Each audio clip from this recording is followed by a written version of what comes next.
Welcome, guys, to the We've Been Drinking MMA podcast. We are going to be talking about the third fight on the main card against Gunnar Nelson versus Bryan Barberena. My guess is Bryan Barberena for the win. By the way, I'm Lousy, and I'm talking to my co-host or host. Yeah, this is Backhand, and I like the prediction. Barberena is always fun. He's really cheap price. He's underdog money, plus $300. You can make 300.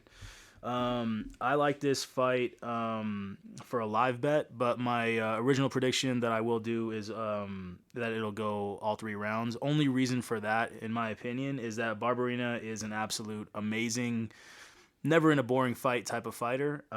Pushes forward. Firefight, man. Firefighter, exactly. That could be his nickname. He's always pushing forward, 5.9, almost 6 significant strikes per minute for Bryan Barberena. And Gunnar Nelson, his opponent, is only 1.83 significant strikes per minute, so very calculated and very much defensive.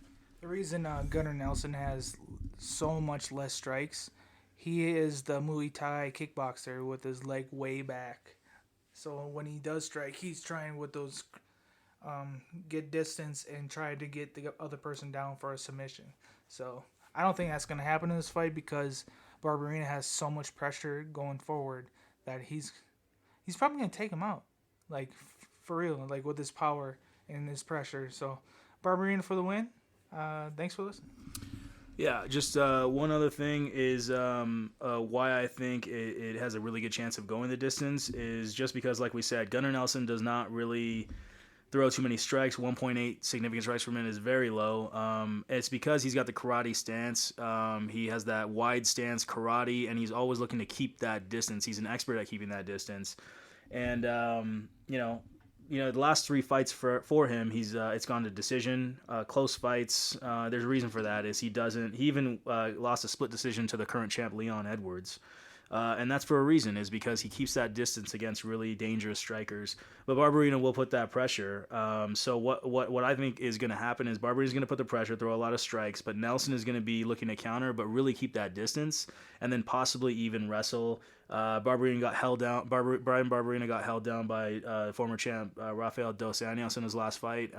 Not saying Nelson is going to do that because it's a different tier of wrestling with the former champ Rafael Dos Anjos. But what I'm saying is that Nelson can stall, take him down, stall, really drag out the fight.